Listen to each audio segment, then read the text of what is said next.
তাকওয়া অর্জনের জন্য আল্লাহ তাআলা এই জন্য সুহবতকে প্রাধান্য দিয়েছেন।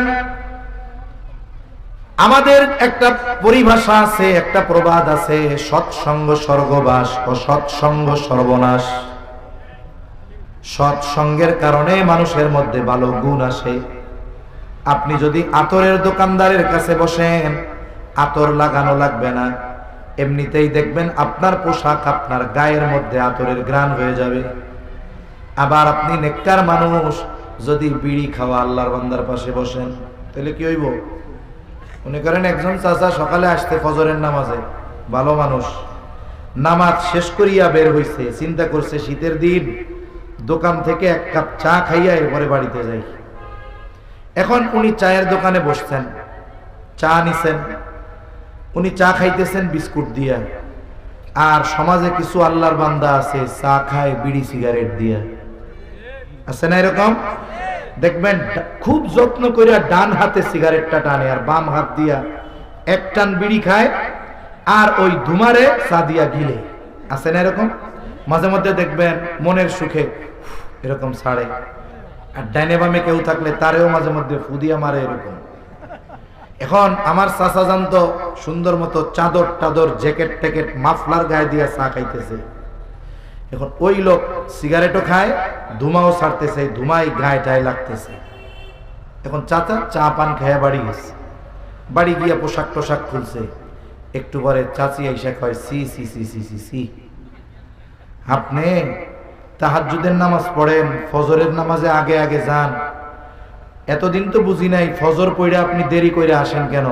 আপনি এই বুড়াকালে বিড়ি খাওয়া ধরছেন, তাই না?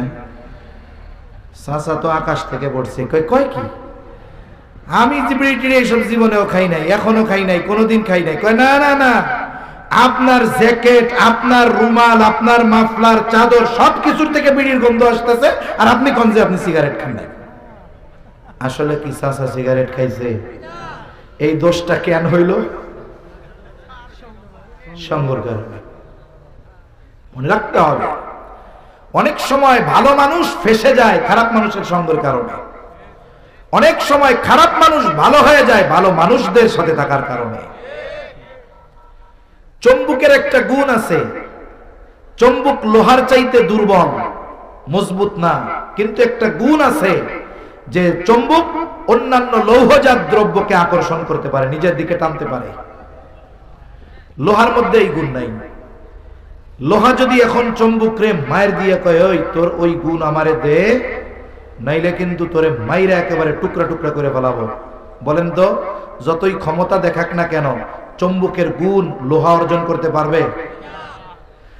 যদি মস্তানি না দেখাইয়া, অহংকার না করিয়া সুন্দর মতো ওই লোহার টুকরাটা যদি চুম্বকের টুকরার সাথে লাইগা থাকে, চুপ করে বয়ে থাকে, এক মাসও লাগবে না।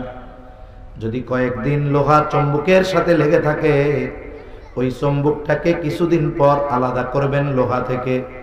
এইবার ওই লোহাটা নিয়ে যখন আরেকটা লোহার দিকে ধরা হবে, ওই লোহাটা তখন আরেকটা লোহাকে আকর্ষণ করবে নিজের দিকে। এই যে আকর্ষণ করার গুণ লোহা অর্জন করেছে, অহংকার শক্তি আর বিদ্যা বুদ্ধি দিয়ে নয়, বরং সুহবতের মাধ্যমে। এই জন্য সঙ্গর বড় একটা প্রভাব। যেমন মানুষের সাথে আমার সঙ্গ হবে, ওই মানুষের গুণ ভালো হোক কিংবা মন্দ আমার মধ্যে আসবে। দেখুন এই দেশে অনেক বড় বড় আহলুল্লাহ আছে, বুজুর্গ আছে, যারা আলিম না, কিন্তু হাজারো আলিম তাদের হাতে বায়াত। যেমন একজন ছিলেন প্রফেসর হামিদুর রহমান রহমাতুল্লাহি আলাইহি, হাফেজজি হুজুর রহমাতুল্লাহি আলাইহি এর খলিফা ছিলেন প্রফেসর হামিদুর রহমান রহমাতুল্লাহি আলাইহি। 1 বছরের মতো হয়েছে মনে হয় ইন্তেকাল করেছেন। ইসলামের জন্য অনেক খেদমত নীরবে নিবৃতে করেছেন। উনি বুয়েটের একজন প্রফেসর, কিন্তু হাফেজজি হুজুরের সোহবত তাকে এত এত দামি বানায় দিয়েছে, দেশ বিদেশের হাজারো হাজারো শাইখুল হাদিস, বড় বড় মুফতি আলিমরা ওই হামিদুর রহমান সাহেব রহমাতুল্লাহি আলাইহির সাথে সম্পর্ক রাখতে। কোন আশায়? ওই যে হাফিজি হুজুরের যে সোহবত অর্জন করছে উনি, ওই রুহানি ইলম ফয়েজ লাভ করার আশায় হাজারো শাইখুল হাদিস হাত রাখছে একজন বুয়েট প্রফেসরের হাতে। দাম বাড়ছে কিসে? উনি কি আলিম শাইখুল হাদিস না, হাফিজি হুজুরের সোহবতে দাম বেড়ে গেছে। বাংলাদেশে আরেকজন আছেন হারদুই হযরতের খলিফা আবরারুল হক সাহেব রাহমাতুল্লাহি আলাইহির খলিফা অধ্যক্ষ মিজানুর রহমান সাহেব, ওনার হাতেও বাংলাদেশের হাজার ওলামা ইকরাম বায়াত। কেন গেছে? উনি তো একজন জেনারেল শিক্ষিত। কেন গেছে? বলে উনি যে হারদুই হযরত আবরারুল হক রাহমাতুল্লাহি আলাইহির সোহবতে থাইকা যেই গুণ অর্জন করেছে, ওই গুণ পাওয়ার আশায়। তার মানে বোঝা গেল মূল বিষয়টা হলো অনেক সময় আলিম হওয়া লাগে না, বলে ভালো মানুষের সোহবতে যদি যাওয়া যায়, যদি সম্পদ অর্জন করা যায়, আলিমরাও ওই জেনারেলের কাছ থেকে ওই সম্পদ হাসিলের জন্য চলে আসে। সোহবতের বড় দাম। এজন্য তরুণ যুবক ভাই যারা আছেন, ওনারা মনে করতেছে আমরা তো আর সময় নাই, আল্লাহ ওয়ালাগো হাতে যাবো কেমনে। সাদিকিন শব্দটা বহুবচন, এর দ্বারা বহুত কিছু শিক্ষা আছে। আপনি এক জায়গায় গিয়ে একজন ভালো লোকের সাথে মিশবেন এমনটা নয়। আপনি কলেজে ভর্তি হয়েছেন, যে কলেজে ভর্তি হবে সে চাক বা না চাক কিছু মানুষের সাথে তার সম্পর্ক হবে কি হবে না? এখন আপনার তো সম্পর্ক হবে, বন্ধুত্ব হবে, বন্ধু লাগবে। এখন কি করবেন? দেখবেন এই কলেজে কে নামাজি, কে অশ্লীল মন্দ গুনার কাজটা করে না, কে নবীর সুন্নাতের উপরে বেশি চলার চেষ্টা করে, আপনি গিয়া তারে বন্ধু বানাবেন। তাহলে কি হবে? তার যেই প্রভাব আপনার মধ্যে আসবে। কিন্তু আপনি একজন ভালো ছেলে ছিলেন, নামাজ কালাম বাড়িতে থাকতে পড়তেন, এমসি কলেজে ভর্তি হইয়া একজন টেডি ডিজিটাল বড় নেতার সাথে বন্ধুত্ব লাগাইছেন, কি হবে? আগে নামাজ কালাম পড়তেন, কয়দিন পরে হাফ প্যান্ট পরে ঘুরবেন। এরকম বহুত লোক আমরা দেখছি। ভালো মানুষ ছিল, নামাজি ছিল, দাড়িওয়ালা ছিল, কিন্তু কলেজ ইউনিভার্সিটিতে গেছে, বন্ধু নির্বাচনে ভুল করছে, সঙ্গী নির্বাচনে ভুল করছে, অথচ ওই ভালো সুন্দর চরিত্রওয়ালা সন্তানটা, ছেলেটা সঙ্গদোষের কারণে সর্বোচ্চ খারাপ চরিত্রের অধিকারী হয়ে গেছে। এজন্য অভিভাবক যারা, আপনারা আমরাও যখন সন্তানদেরকে দূরে লেখাপড়া করতে পাঠাই, এই বিষয়গুলোর ব্যাপারে গুরুত্ব দিব। যেই ছেলেটা হাই স্কুলে পড়া অবস্থায় ম্যাট্রিক পরীক্ষার আগে জীবনে কোনোদিন সিগারেটের দিকে তাকায় দেখে নাই, ওই ছেলেটা কলেজে যাইয়া খারাপ বন্ধুদের সঙ্গ পেয়ে এবার গাঁজা ফেন্সি ডিলার নেশার জগতের মধ্যে ঢুকে গেছে। এরকম আছে না নাই? এই যে খারাপ যে হলো, কিসের কারণে? সঙ্গদোষের কারণে। আবার এই দেশের হাজারো যুবক আছে, ইউনিভার্সিটির ছাত্ররা আছে, বুয়েট কুয়েট রুয়েট খুয়েট বলেন আর জাহাঙ্গীরনগর বলেন, হাজার হাজার ছাত্র আছে, ঢুকছিল ডিজিটাল হইয়া, কনসার্ট করতো, গান গাইতো, হাফ প্যান্ট পরে ঘুরতো, কিন্তু ভাগ্যক্রমে দুই চারজন ভালো বন্ধু জুইটা গেছে। এই ভালো বন্ধু পেয়েছে, সঙ্গ পেয়েছে, দুনিয়ার সব ছেড়ে দিয়ে দাড়ি টুপি সুন্নতি লেবাস গাই দিয়া আল্লাহওয়ালার বেশে এখন দেখলে মনে হয় কোন মাদ্রাসার মনে হয় মুহাদ্দিস কিবা শাইখুল হাদিস। শুধু তাই না, লম্বা জামা দাড়ি টুপি সব পরিধান করে ওই ইউনিভার্সিটির ক্লাস করতেছে, এমনও হাজারো ছাত্র ছাত্রী এই দেশে আছে না? সোহবতের কারণে অধিকাংশ ছাত্রের পরিবর্তন সোহবতের কারণে, ভালো মানুষের সঙ্গের কারণে। এজন্য সর্বক্ষেত্রে আমরা যদি আল্লাহর হুকুম আহকাম মানতে চাই, নিষেধ থেকে বাঁচতে চাই, মুত্তাকি যদি হতে চাই, সঙ্গ নির্বাচন করতে হবে, সঙ্গী নির্বাচনে সতর্ক হতে হবে, সাদিকিন তথা সত্যবাদীদের সঙ্গী হিসাবে গ্রহণ করতে হবে। নির্দেশটা কার? জোরে বলেন, আরো জোরে বলেন কার? সব সময় চেষ্টা করব যে আমার চাইতে ভালো তাকে বন্ধু বানানোর জন্য। তাইলে কি হবে? তাহলে তার যেহেতু ভালো বেশি, তার মধ্য থেকে আমার মধ্যে কিছু আসবে, তাই না? আসবে। তাহলে এক নাম্বার পদ্ধতি আল্লাহ বলেন ওয়াকুনু মা'আস সাদিকিন, মুত্তাকি যদি হতে চাও সত্যবাদীদের সঙ্গী হয়ে যাও। দুই নাম্বার আল্লাহ তাআলা বলেন, ইয়া আইয়ুহাল্লাযীনা আমানুত্তাকুল্লাহ, হে ঈমানদারেরা মুত্তাকি হও। আমরা জিজ্ঞাসা করলাম আল্লাহ মুত্তাকি কেমনে হব? আল্লাহ তাআলা বলেন, ওয়াল তানজুর নাফসুম মা কদ্দামাত লিগাদ, তুমি নিজের দিকে নজর দাও, আগামীর জন্য তুমি কি পাঠাইছো। আগামী দ্বারা উদ্দেশ্য কি? আগামী দ্বারা উদ্দেশ্য হলো আখিরাত, পরকাল। আগামী দ্বারা উদ্দেশ্য আগামীকাল না, 10 বছর পরে কি হবে ওইটা নয়, কারণ এই আগামী হলো অনিশ্চিত। আমি জানি না আগামীকাল বেঁচে থাকবো কিনা, 5 বছর পরে বাঁচবো কিনা, এই আগামী ভবিষ্যৎ অনিশ্চিত। তার মানে আল্লাহ বলেন, বান্দা আগামী দ্বারা উদ্দেশ্য হলো ওই কবরের জন্য কি পাঠাইছো। কিয়ামতের দিন যেন তুমি আল্লাহর পক্ষ থেকে পুরস্কৃত হয়ে জান্নাত পাও, এই জন্য কি পাঠাইছো। ফুলসেরাত জানি বিজলির মতো পার হতে পারো, এই জন্য কি পাঠাইছো। কবরটা যেন জান্নাতের বাগান হয়, এই জন্য তুমি কি পাঠাইছো। তুমি নিজের দিকে নজর দিয়া ওই হিসাবটা কইরো।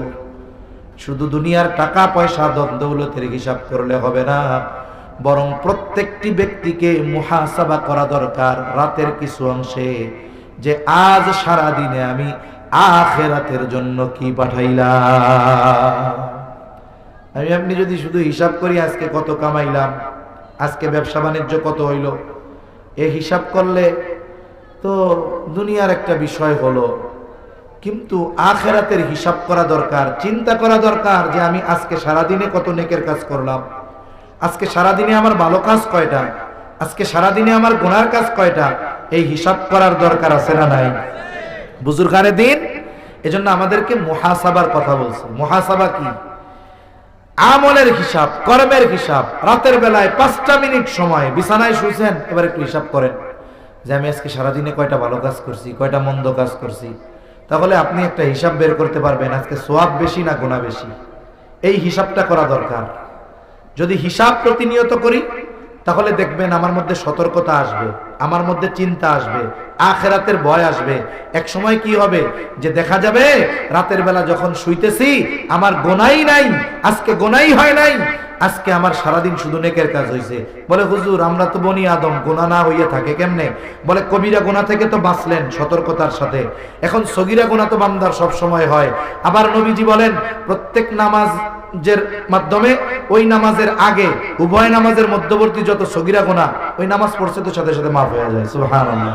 এখন আপনি যখন জোহর পড়েন, ফজর থেকে জোহর সগীরা গুনাহ মাফ, আসর পড়লে জোহর থেকে আসর সগীরা গুনাহ মাফ, মাগরিব পড়লে আসর থেকে মাগরিব মাফ। এখন এশা যখন পড়া হয় বলে মাগরিব থেকে এশা পর্যন্ত যত সগীরা গুনাহ মাফ।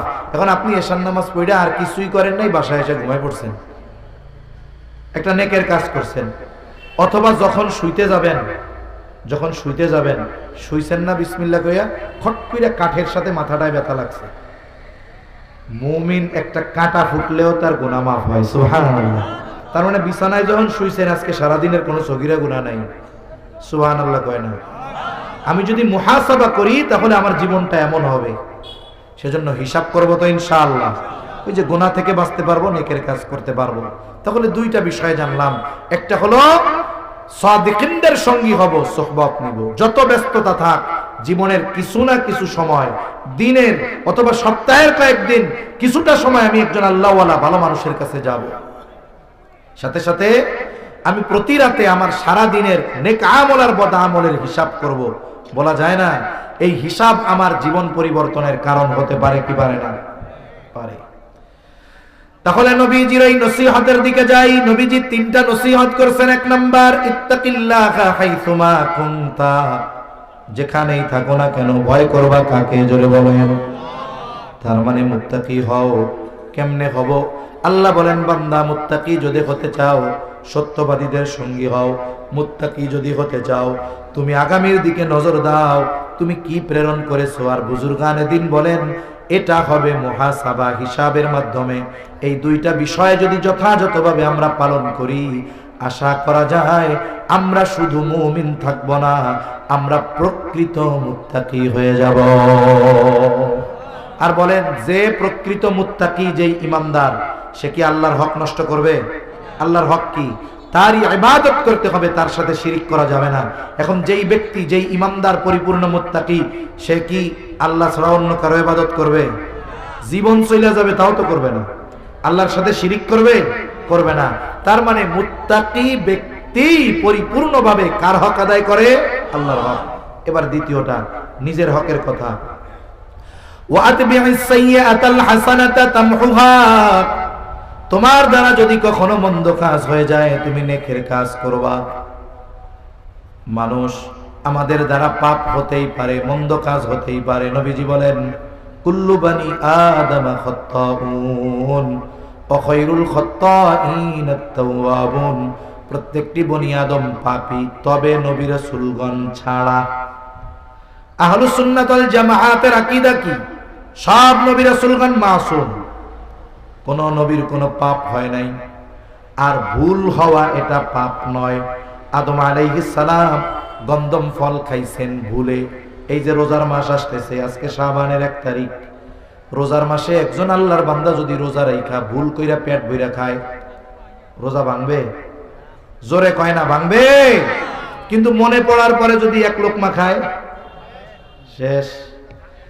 আমার আপনার মতো না খান্দা ভুলে রোজা রাইখা পেট ভইরা খাইলে, রোজা রাইখা পেট ভইরা খাইলে গোনাহ হয় না, রোজা ভাঙে না। আর আদম আলাইহিস সালাতু ওয়াস সালাম ভুলে গন্ধম ফল খাইছে, ওনার পাপ হইছে? সেজন্য সাবধান, এই ব্যাপারে সর্বোচ্চ কঠোর থাকতে হবে। আহলুস সুন্নাত ওয়াল জামাতের আকীদা, প্রত্যেকটা নবী রাসূল মাসুম। সাবধান। তাহলে আমাদের দ্বারা গুনাহ হবে স্বাভাবিক, তবে ওই গুনাহ হওয়ার পরে এর উপরে ইস্তেকামতের সাথে থাকা, অটল থাকা, এটাই বোকামি। এই জন্য নবীজি বলেন প্রত্যেকটি বনি আদম পাপী, ও খায়রুল খাত্তাইনাত তাওয়াবুন, আর উত্তম পাপী হলো সে যে পাপের উপরে স্থির না থেকে তাওবা করে। নবীজি বলেন ওইটাই হলো উত্তম পাপী। আমার আপনার দ্বারা পাপ হতে পারে, অন্যায় হতে পারে, মন্দ কাজ হতে পারে। বলে মন্দ কাজ যেমন, ভালো কাজটা তেমন। মন্দ কাজ যদি হয় কবিরা গুনাহ, তাইলে অবশ্যই অবশ্যই তওবা করতে হবে। মন্দ কাজ যদি হয় কাউকে কষ্ট দেওয়া, তাইলে তার কাছে মাফ চাইতে হবে। এই জন্য মন্দ কাজ যদি হয় বান্দার হক নষ্ট করা, তাইলে আস্তাগফিরুল্লাহ পড়লে কাজ হবে না, আগে তার কাছে মাফ চাইতে হবে। ঠিক কিনা বলো? এই জন্য মন্দ কাজ যেমন, বিপরীতে ভালো কাজটা তেমন। আর মানুষ মন্দ কাজ বা পাপের কাজের দ্বারা মানুষ নিজের উপরে নিজে জুলুম করে। আচ্ছা, আমি যদি পাপ করি, শাস্তি কি আপনি পাবেন না আমি পাবো? তাইলে আমি পাপ করার মাধ্যমে আমাকে আমি শাস্তিযোগ্য করে তুললাম, আমার উপরে আমি জুলুম করলাম। এই যে শাবান মাস শুরু হয়েছে, এর আগের মাসের নাম ছিল কি মাস? কোন? রজব মাস। রজব মাস হইল হারাম সম্মানিত মাস সমূহের মধ্যে একটা মাস, তাই না? এই হারাম মাসে আল্লাহ তাআলার পক্ষ থেকে সব বান্দাদের উপরে আম একটা নির্দেশ আছে। নির্দেশটা কি? ফালা তাযলিমু ফীহিন্না আনফুসাকুম। বিশেষ করে এই রজব মাস সহ বাকি যে 3 মাস, মোট 4 মাস সম্মানিত মাস, এই মাস সমূহের ব্যাপারে আল্লাহর একটা গুরুত্বপূর্ণ নির্দেশ। ফালা তাযলিমু ফীহিন্না আনফুসাকুম, এই হারাম মাস সমূহে তোমরা নিজেরা নিজেদের উপরে জুলুম করবা না। নির্দেশ কার? কি বলছে? নিজের উপরে নিজে জুলুম করবা না। তাহলে মানুষ নিজের উপরে নিজে জুলুম করে কেমনে? বলে পাপ কাজ করার মাধ্যমে। মোবাইলে গান দেখতেছে, ও তো মনে করতেছে মজা, আসলে কেউ কি মজা করতেছে না নিজের উপরে জুলুম করতেছে? মিথ্যা বলতেছে, সুদ খাচ্ছে, করতেছে অন্যায়, নিজের উপরে নিজে জুলুম করতেছে। কারণ তার এই অপরাধের শাস্তি আরেকজন ভোগ করবে না, এটা তারই ভোগ করতে হবে। তাহলে আমি পাপ করার মাধ্যমে আমার উপরে জুলুম করি। যদি ভালো কাজ করি, তার মানে মন্দ কাজটা যেমন, ওইটার আলোকে যখন ভালো কাজ করব, কবিরা গুনাহ করলে তওবা করব, তখন কি হবে? ওই যে মন্দ কাজ, গুনার কাজ, নবীজি বলেন ওটা মুছে যাবে, ওটা মিটে যাবে। সুবহানাল্লাহ। বুজুর্গানে দিন বলেন ওই জায়গা তো গুনাহ ফাঁকা হইল, গুনাহ মুছে দেওয়া হলো, জায়গা তো ফাঁকা। আল্লাহ তাআলা জায়গাটাকে ফাঁকা রাখবে না। ফাউলাইকা ইউবাদদিলুল্লাহু সাইয়্যাতিহিম হাসানাত, আল্লাহ তাআলা ওই ফাঁকা জায়গার গুনাহগুলোকে মুছে নেক দিয়ে ভরপুর করে দিবে। তাইলে যদি গুনার কাজ হয় আমরা কি স্থির থাকবো না খালেস ভাবে তওবা করব? তাইলে লাভ কাদের? তওবা করার মাধ্যমে আমি আমার হক আদায় করলাম। মধ্যে দিয়ে আর একটা কথা বলি, আজকে শাবানের কয় তারিখ? জোরে বলেন না। 1 তারিখ। আজকে থেকে আমরা প্রত্যেকদিন তারিখ গুনবো, প্রত্যেকদিন মাগরিবের সময় এসে হিসাব করব। আজকে গেছে 1 তারিখ, কারণ সূর্যাস্তের সাথে সাথে আরবি তারিখ শুরু না, কালকে হিসাব করব। আজকে শাবানের চাঁদের 2 তারিখ। কেন? কারণ নবীজি বলেন আহসু হেলালা শাবান আলি রমাদান, তোমরা রমজানের জন্য শাবানের চাঁদ তথা শাবানের তারিখ গণনা করো। এই তারিখ গণনা করব, আমার আপনার আমলনামায় সওয়াব যোগ হতে থাকবে। সুবহানাল্লাহ বলেন। আমার কথা শেষ, কথা শেষের দিকে 3 নাম্বার নবীজি সাল্লাল্লাহু আলাইহি ওয়াসাল্লাম বলেন, আচ্ছা ঠিক আছে আসো। তাহলে মানুষ নিজের উপরে নিজে পাপ করে কিসের মাধ্যমে? জুলুম করে কিসের মাধ্যমে? পাপ কাজ করার মাধ্যমে, ঠিক কিনা? আর এই যে শাবান মাসে মনে শুনেন, সব কথা মনে রাখা যায় না, কিন্তু ওয়াজের কিছু টার্নিং পয়েন্ট আছে, পয়েন্টগুলো মনে রাখতে হবে। এই যে একটা ফাঁকে দিয়া জেহেনে আল্লাহ দিছে, এই জন্য কইলাম শাবানের 1 তারিখ, কালকে 2 তারিখ, প্রত্যেকদিন গুনবো তো ইনশাআল্লাহ। নবীজি বলছে আহসু হেলালা শাবান আলি রমাদান, তোমরা রমজানের জন্য শাবানের চাঁদ তথা তারিখ গণনা করো। তার মানে গুনবো তারিখ, হবে সওয়াব। সুবহানাল্লাহ। মুমিন বান্দার সওয়াব অর্জনের পদ্ধতি কত দেখছেন? আপনি খালি হিসাব রাখবেন যে কালকে 2 তারিখ, এই যে হিসাব রাখছেন, হিসাব রাখতে বলছেন নবীজি, নবীজির আদেশ, আহসু আদেশ মান্য করলাম, তারিখ গুনবো, সওয়াব হইতে থাকবে। সুবহানাল্লাহ বলেন। 3 নাম্বার নবীজি বলেন ওয়া খালিকিন নাসা বিখুলুকিন হাসানিন, ও আবু যর, মানুষের সাথে সদাচরণ করো। সদাচরণ এটা ব্যাপক অর্থবোধক একটি শব্দ। সদাচার আমরা মনে করি, মানুষ মনে হয় যে মিষ্টি মিষ্টি হেসে হেসে কথা বলে সেই শুধু সদাচারী না। সদাচরণ ব্যাপক অর্থবোধক শব্দ। ওই ব্যক্তি পরিপূর্ণ সদাচরণকারী হতে পারে যেই ব্যক্তি সকল মানুষের সব ধরনের হক আদায় করে। মানুষের হক পরিপূর্ণ যে আদায় করে সেই হলো সদাচারী। সব ধরনের মানুষ, প্রত্যেকেরই আলাদা আলাদা হক আছে। মানুষ হিসাবে মানুষের উপরে মানুষের হক আছে। শুধু তাই না, পশু পাখির হক আছে না নাই? আছে। হাদিসের মধ্যে আসছে, নবীজি বলেন কেউ যদি কোনো কারণ ছাড়া একটা চড়ুই পাখিরে হত্যা করে, অনেকে দেখবেন আপনাদের তো এদিকে হাকালুকি হাওড় আছে, অনেকের পাখি মারার শখ আছে, বিনা কারণে পাখি মারছে। নবীজি বলেন কেউ যদি অন্যায়ভাবে কোনো কারণ ছাড়া মজা করতে গিয়ে, নিজের নিশানা ঠিক করতে গিয়ে কোনো কারণ ছাড়া একটা চড়ুই পাখিকে হত্যা করে, এটা চড়ুই পাখির হক নষ্ট করছে সে। কিয়ামতের দিন ওই চড়ুই পাখি আল্লাহর কাছে এই ব্যাপারে ওই ব্যক্তির থেকে জবাবদিহিতা আশা করবে। জবাবদিহিতার ব্যাপারে বলবে, আল্লাহ এই লোকটা দুনিয়া আমার বিনা কারণে হত্যা করছিল, আমি আজকের কারণ জানতে চাই। একটু চিন্তা করে দেখছেন, একটা চড়ুই পাখিরে অন্যায়ভাবে হত্যা করা, এটা তার হক নষ্ট করা। এই ব্যাপারেও কিয়ামতে জবাবদিহিতার কাঠ গড়ায় দাঁড়ানো লাগবে। অথচ আল্লাহর দেওয়া নেয়ামত, মুরগি, গরু, খাসি আল্লাহর নাম নিয়ে জবাই করে ধুমসে খান, কোনো গুনাহ আছে? কিন্তু বিনা কারণে যদি আপনি একটা গরুরে গুতা মারেন, অন্যায় কাজ। কি কাজ? জোরে বলেন। অন্যায় কাজ। অথচ এটারে আল্লাহর নামে জবাই করে খাইলে কোনো অসুবিধা নেই, খাইয়া আলহামদুলিল্লাহ কোন, ওই গরুও খুশি হবে, আল্লাহর শুকরিয়া আদায় হবে। হাদিসের মধ্যে আসছে একজন পাপিষ্ঠা নারী, প্রসিদ্ধ ঘটনা, পিপাসিত কুকুরকে পানি পান করায়া কিয়ামতে আল্লাহর পক্ষ থেকে নাজাতের ঘোষণা পেয়ে গেছে। আরেকজন নারী একটা বিড়ালকে বাইদা রাখছে, হায় হায়, ছাড়েও না, খাইতেও দেয় না, এটা মরে গেছে। নবীজি বলেন এই কারণে তাকে কিয়ামতে আল্লাহ শাস্তি দিবে। সেজন্য সম্মানিত উপস্থিতি, আচরণ, আখলাক এটা অন্যতম এক জিনিস। নবীজির কাছে 2 জন মহিলার খবর আসছে। একজনের ব্যাপারে বলা হলো, ইয়া রাসূলুল্লাহ সাল্লাল্লাহু আলাইহি ওয়াসাল্লাম, এই মহিলা এমন কোন আমল নাই যেটা সে করে না, সারাদিন সব আমল করে, ফরজ ওয়াজিব সুন্নাতে মুআক্কাদা সহ সব, আওয়াবিন ইশরাক চাষ তাহাজ্জুদ কোনো কিছু ছাড়ে না, সকাল সন্ধ্যার তাসবিহ তাহলিল জিকির আজগার কোনো কিছু বাদ যায় না। তবে মহিলার একটা খারাপ অভ্যাস, সে মানুষের সাথে একটু রূঢ় ব্যবহার করে, খারাপ ব্যবহার করে।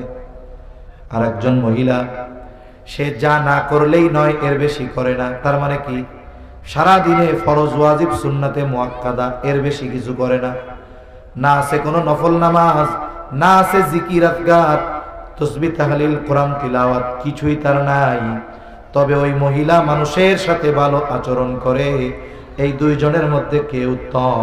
নবীজি সাল্লাল্লাহু আলাইহি ওয়াসাল্লাম ওই অনেক ইবাদতকারিনী মহিলার কথা বলেন নাই, নবীজি বলেন ওই মহিলা উত্তম যে মানুষের সাথে ভালো আচরণ করে। তাহলে কি বোঝা গেল? এই যে সদাচরণ, উত্তম আখলাক, এটা মানুষকে আল্লাহর কাছে দামি বানায় দেয়। এই সদাচরণ, উত্তম আখলাক মিজানে সবচাইতে ওজন হবে। রাসূল আকরাম সাল্লাল্লাহু আলাইহি ওয়াসাল্লামকে জিজ্ঞাসা করা হলো, ইয়া রাসূলুল্লাহ সাল্লাল্লাহু আলাইহি ওয়াসাল্লাম, মিজানে সবচাইতে ওজন হবে কোন আমল? ও আমল ওজন দেওয়া হবে। নবীজি নামাজের কথা বলেন নাই, রোজার কথা বলেন নাই, হজের কথা বলেন নাই, যাকাতের কথা বলেন নাই। নবীজি বলেন মিজানে ওজন হবে সবচাইতে যে আমল, সেটা হলো উত্তম চরিত্র। এখন এই সদাচারী হওয়া, উত্তম চরিত্রওয়ালা হওয়া, এটা শুধু মুখ দিয়ে মিষ্টি কথা বললেই হবে না, এটা প্রত্যেকটা মানুষের হক আদায় করতে হবে। দেখুন, প্রাণী, তারও হক আছে আমার উপরে। রাসূল সাল্লাল্লাহু আলাইহি ওয়াসাল্লাম এক উটের ব্যাপারে এক সাহাবীরে ধমক দিচ্ছেন না, যার দ্বারা উপকৃত হইছে, এখন তারে খাইতে দাও না কেন? একটা অবলা প্রাণী, তারও হক আছে। তাইলে যে মানুষ, মানুষের হক আছে না আমার আপনার উপর? একজন মানুষ হিসাবে সে আমার কাছে হক পায়। একজন মানুষ অমুসলিম হতে পারে, অমুসলিম হওয়ার পরেও মানুষ হিসাবে তার হক আছে। মুমিন হিসাবে মুমিনের উপরে মুমিনের হক আছে। প্রতিবেশী হিসাবে প্রতিবেশীর উপরে হক আছে, যদিও প্রতিবেশী অমুসলিম হয়। প্রতিবেশী অমুসলিম হলেও হক আছে না? আছে। তার সাথে ভালো আচরণ করতে হবে না? হবে তো। আমরা তো মুসলিম প্রতিবেশীর সাথেও ভালো আচরণ করি না, অথচ নবীজির কাছে আয়েশা সিদ্দিকা রাদিয়াল্লাহু তাআলা আনহা বলতেছেন, ইয়া রাসূলুল্লাহ সাল্লাল্লাহু আলাইহি ওয়াসাল্লাম, আমার দুইজন প্রতিবেশী, একজন মুসলিম আর একজন ইহুদি। ইয়া রাসূলুল্লাহ, প্রতিবেশী হিসাবে কে আমার কাছে বেশি হক পাও না? নবীজি এইখানে ধর্মীয় পরিচয়কে প্রাধান্য দেন নাই। নবীজি বললেন, আয়েশা, যার দরজা তোমার দরজার বেশি কাছে, প্রতিবেশী হিসাবে সে তোমার কাছে বেশি হকদার। একজন মুসলিম, সেও যদি আমার প্রতিবেশী হয়, সে আমার কাছে সদাচরণ, ভালো ব্যবহার প্রতিবেশী হিসাবে পাও না। সুবহানাল্লাহ, ইসলাম কত সুন্দর। আবার একজন প্রতিবেশী যদি মুসলিম হয়, তাহলে তার হক দ্বিগুণ হয়ে যায়। একে তো প্রতিবেশী হিসাবে পাও না, দ্বিতীয়ত আত্মীয় হিসাবে হক। আবার সে মুসলিম হিসাবে হক। তৃতীয়, যদি সে আত্মীয় হয়, তাহলে আত্মীয় হিসাবে হক। একটু চিন্তা করেন, আমরা মানুষের সাথে সদাচরণ করি না, মানুষের আচরণগত হক নষ্ট করি। একজন মানুষ আপনাদের মধ্যে যিনি মুরব্বী আছেন, যে আমার বয়সে বড়, আমার আত্মীয়ও না, প্রতিবেশীও না, হয়তো আগে কোনোদিন দেখাও হয় নাই, কিন্তু উনি আমার কাছে একটা হক পাও না। কি? যিনি আমার চেয়ে বয়সে বড়, তিনি আমার কাছে উত্তম ব্যবহার, এটা ওনার হক পাওয়া। নবীজি বলেন, মাল্লাম ইয়ারহাম সগীরানা ওয়ালাম ইউক্কির কাবীরানা ফালাইসা মিন্না। নবীজি বলেন, যে ছোটকে স্নেহ করে না, যে আমার ছোট, সে আমার কাছে কি হক পাও না? ভালো আচরণ, স্নেহ। যিনি আমার বড়, তিনি আমার কাছে কি পাও না? বলে, তিনি আমার কাছে সম্মান পাও না। আমি যদি এখন কোনো বড় মানুষ তাকে অসম্মান করি, আমি তার হক নষ্ট করলাম। আমি একজন ছোট মানুষ, বিনা কারণে তাকে স্নেহ করলাম না, কষ্ট দিলাম, আমি তার হক নষ্ট করলাম। সুতরাং সাবধান, কিয়ামতের দিন এই আচরণগত হকগুলোর বিষয়েও ফয়সালা করবেন কে? নবীজি সাল্লাল্লাহু আলাইহি ওয়াসাল্লাম বলেন, তোমরা ওই দিন আসার আগে সতর্ক হয়ে যাও, যেই দিন আল্লাহ তাআলা বাদী বিবাদীর মধ্যে ফয়সালা করবে। নবীজি বলেন, দুনিয়াতে কেউ যদি অপরকে কথার দ্বারাও একটা কষ্ট দিয়ে থাকে, কথার দ্বারা। নবীজি বলেন কিয়ামতের দিন এই বিষয়টারও মীমাংসা ফয়সালা যিনি করবেন তিনি কে? একটা কথা, আমি আপনারে অন্যায়ভাবে বলছি, কষ্ট দিছি, মাফ চাই নাই, এই বিষয়টারও বিচার